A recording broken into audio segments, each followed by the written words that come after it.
So it's very energy intensive to make, and it's very capex intensive to build the factories to make it.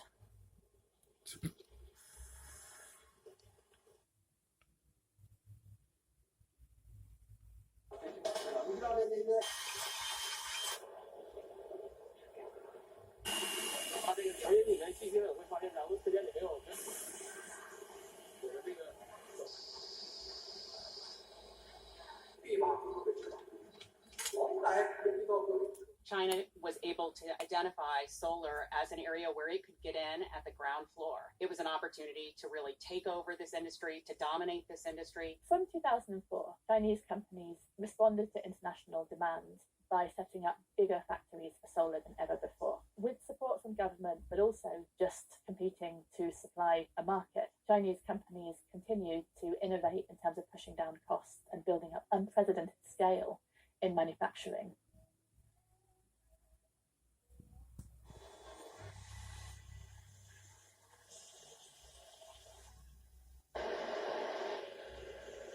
The first big players in solar are mostly gone now, because solar is a viciously competitive business. So take, for example, the German company SolarWorld. In 2008, it was expanding in the US. Go solar with SolarWorld, America's largest solar panel manufacturer. But frankly, it just couldn't compete. It's one of the many solar manufacturing companies that just couldn't make it in the US. They pulled out all the stops, both on the supply side and on the demand side. They offered cheap financing and cheap land to solar manufacturing facilities, and they used incentives and subsidies to encourage demand.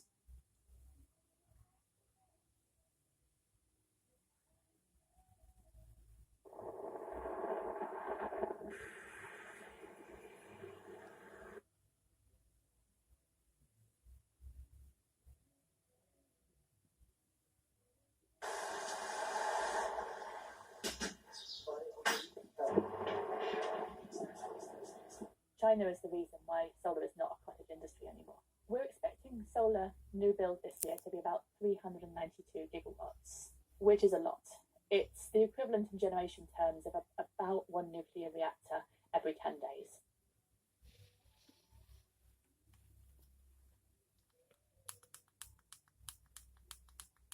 Solar has just really exploded around the world, and the US and other countries, frankly, kind of discounted how quickly it would become part of the energy mix. China has made it cheap, and selling cheap things is generally a terrible business.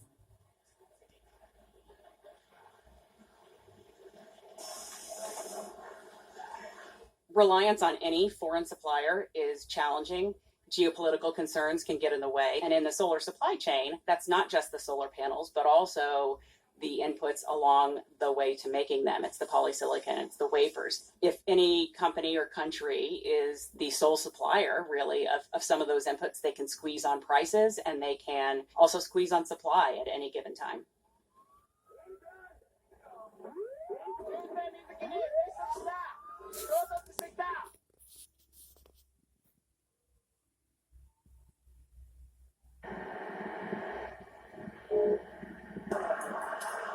Boost demand, make imports harder, add support for domestic manufacturing, and make it easier to build the projects.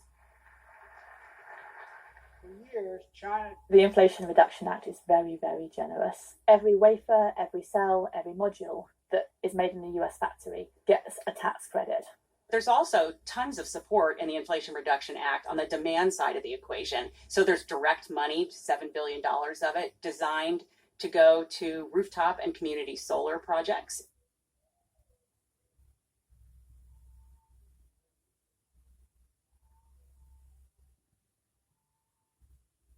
I think the best case for the US is that it continues to support a domestic manufacturing industry and have some control of its supply chains, even if it pays a little bit more than most countries do for solar. The US needs to get all in, and it needs to do everything right, and it needs to do it for a long time. It has to have staying power. The lesson from the last decade is that the US has to be committed, and it has to come to this as committed as China. Hi, I'm Joe Weisenthal. Matthew chapter 11,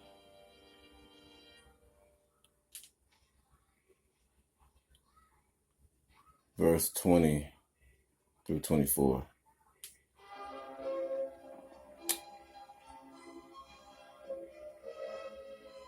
Verse 20.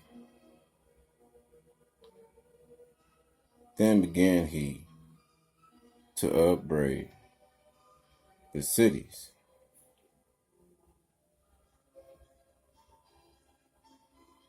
wherein most of his mighty works were done, because they repented not. Verse 21.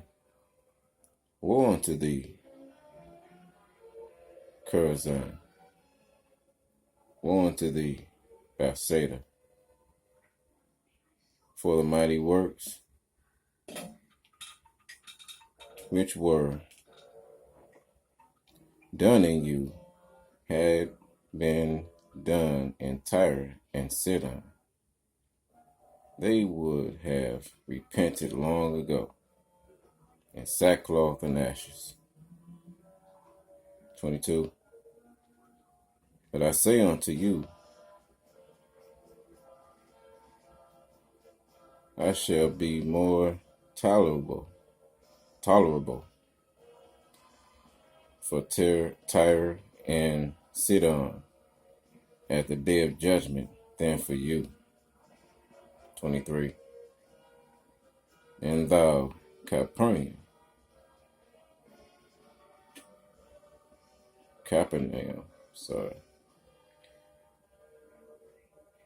which art exalted unto heaven, shalt be brought down to hell. For if the mighty works which shall be brought down to hell,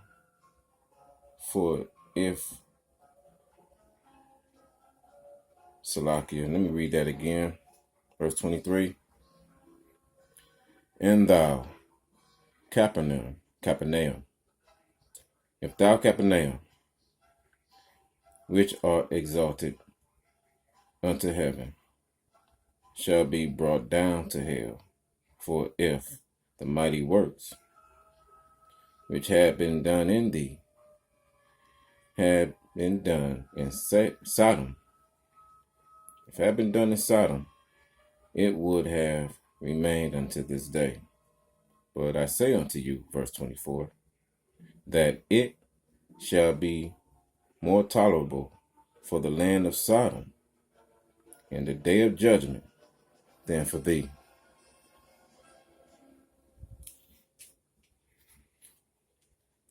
Call Halayim La, Allahaya Nawa, Yahweh, Bahashem, Yahabashah, Bahashem, Wakahakwadash. Double honors to the apostles and elders of the great millstone. Peace and salutations to the four corners of the earth, the 144,000, and of the 1/3, the elect.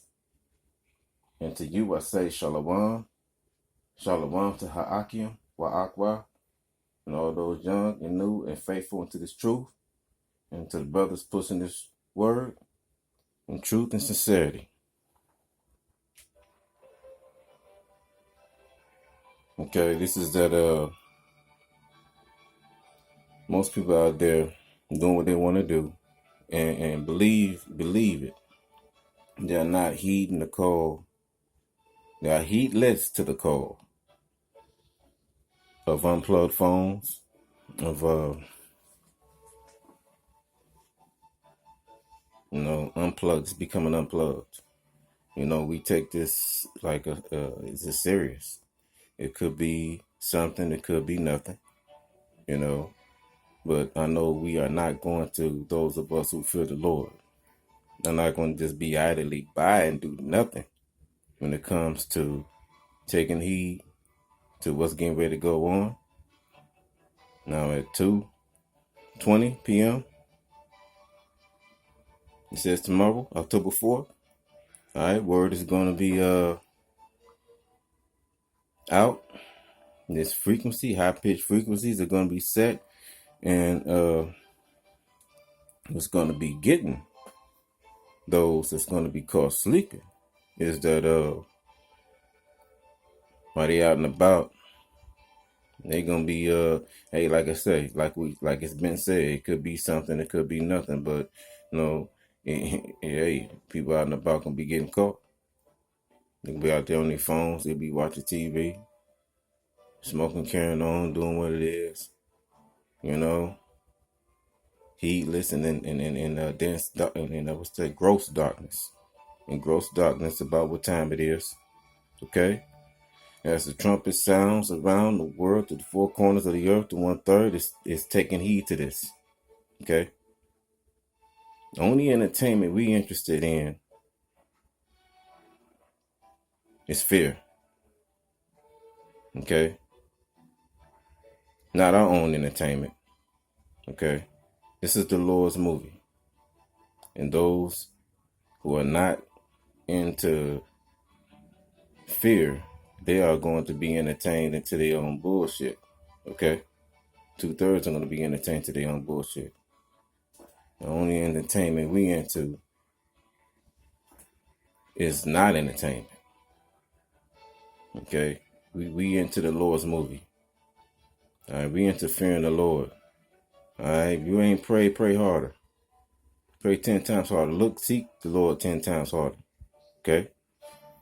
For those who have been going through some things because they haven't heard in time the prophets who've been out and about for decades now, the Apostle Tahar and the apostles and on down been laboring in this truth for decades, man. All right, and they had for sure made sure what their job was to warn the flock. Okay. On down, that's the responsibility, to warn the flock. This ain't no time to be playing around. Okay, with all that being said, I was out and about, always out and about. Always been meaning to come back in these lessons and reporting that these towels on wheels, they got them out here at gas stations. They in your shop, they in your grocery store parking lots. You see the little lights flashing on them. They got the cameras all around at the top, you know what I'm saying? And those panels that you saw in the news reports just a few minutes ago, they have each a panel, to each of one of these things. They got their own built up cart all connected to these poles and these cameras around these dishes. This looking like, it's not satellite dishes, but they got those dark bulb cameras going around the top. Okay. That 5G ready. Those little towers there. Alright. If they can't get it in the ground, they're gonna definitely put it on a wheel. And if they can't put it on the ground somewhere where there's some kind of property situation, they will definitely put them on a wheel where they can roll them around. You know what I'm saying? You have them in your own parking lot, you get off work in a few. If they want you, if you ain't gonna sell your house, okay, they gonna put you out the house. And you got a lot of migrants going on because of this eminent domain thing they got going for themselves. Okay?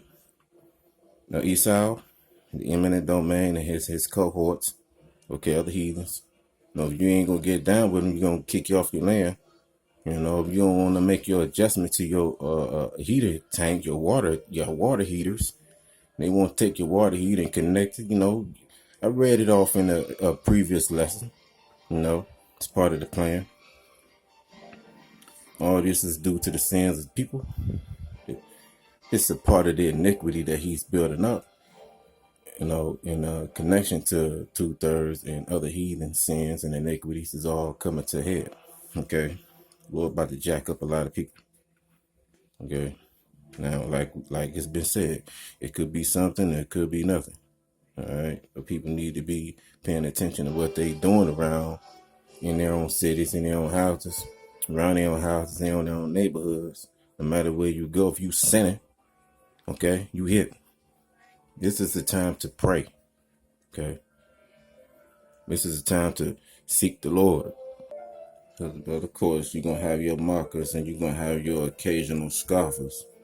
And they're starting to come out of the woodwork now. All right. They begin to run their mouth and say all kind of things on these comment boards. Okay. They are unlearned men. Okay. Let me get Matthew. What's that? Matthew.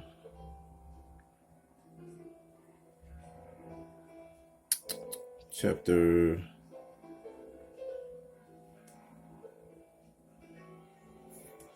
hold on. Matthew chapter 12 verse 37. For by thy words thou shalt be justified, and by thy words thou shalt be condemned.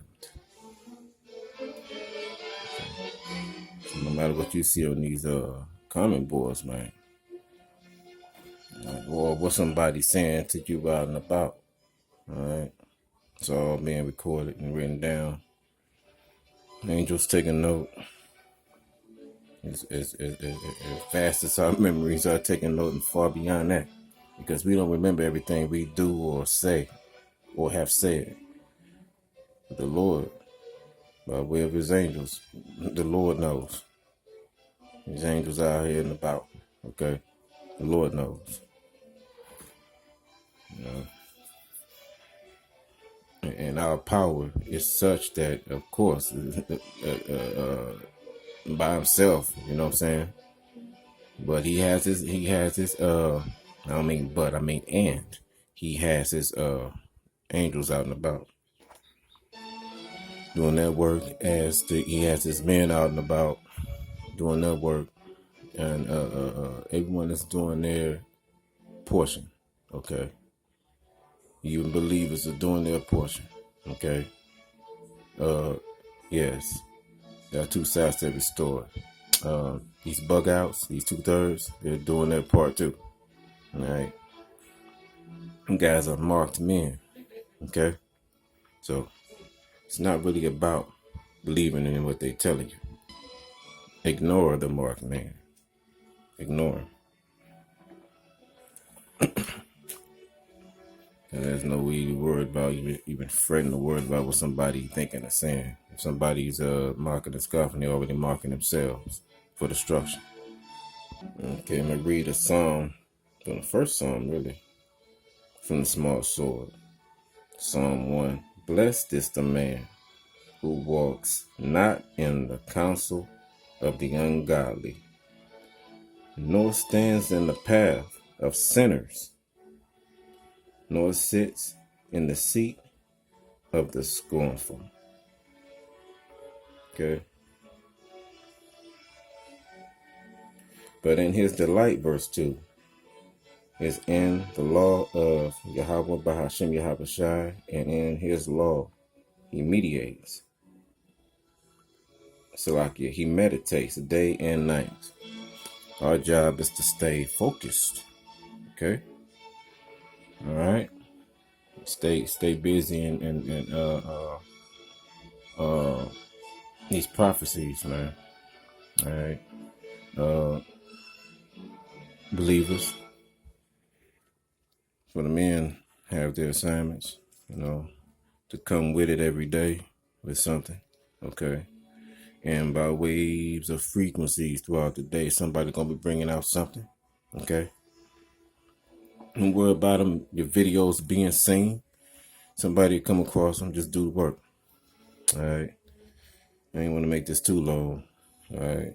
But just to be forewarned that there won't be some people are going to be tolerated far beyond others. Okay. Some will be forgiven, others won't. And if you run around here speaking and bucking up against your teachers who taught you the truth, hey man, you marked yourself. Now you mocking the scoffing those who taught you, okay, the truth, the 100% truth, and then you're gonna bug out on them. You're gonna flip and buck up. Yeah, you mocking yourself. You laughing You putting jokes on the comment boards. You bucking up against it. You marked yourself. Okay. All right. Just be forewarned. And this truth ain't for you. All right. All right, brothers and sisters. Aki and Wa'akwath. Hope you found something about this edifying. And with that, I say, Shalom.